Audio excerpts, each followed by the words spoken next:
चिपको आंदोलन प्राकृतिक संरक्षण की अमृतधारा।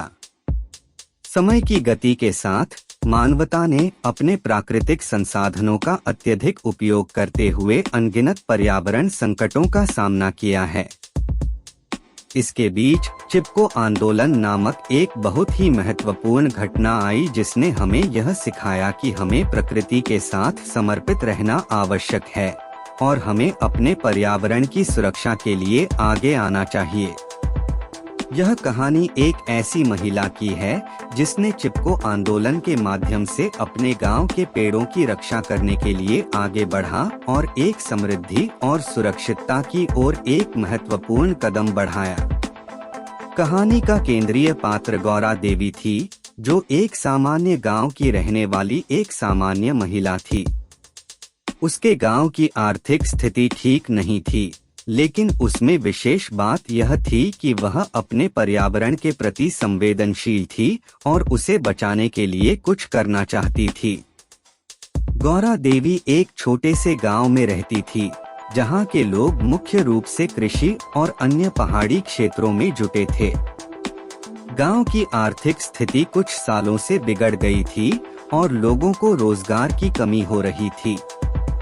लोगों की मुख्य आजीविका वृक्षारोपण और लकड़ी काटने से हो रही थी, जिससे पर्यावरण को बड़ा नुकसान हो रहा था।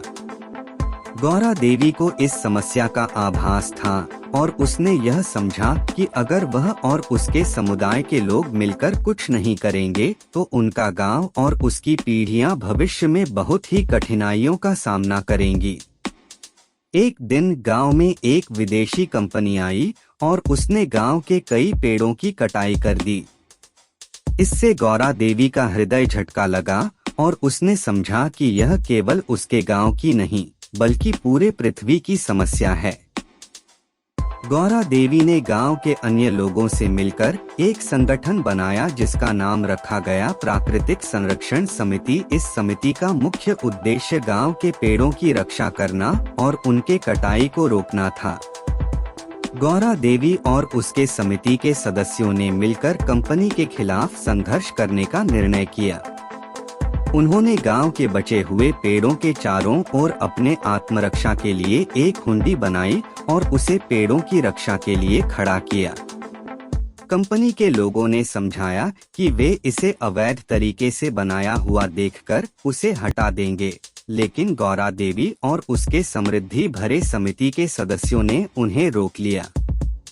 इस प्रकार चिपको आंदोलन की शुरुआत हो गई।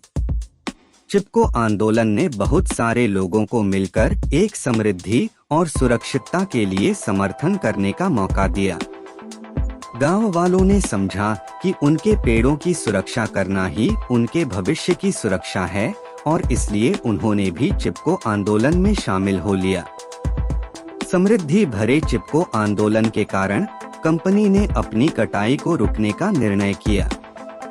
इसके बदले में सरकार ने गांव को एक अनुसंधान केंद्र के रूप में मान्यता प्रदान की, जिससे गांव वालों को रोजगार का एक नया स्रोत प्राप्त हुआ। इस प्रकार गौरा देवी और उसके समृद्धि भरे समिति ने अपने प्रत्याशाओं को हासिल करने के लिए प्राकृतिक संरक्षण के क्षेत्र में एक महत्वपूर्ण कदम उठाया।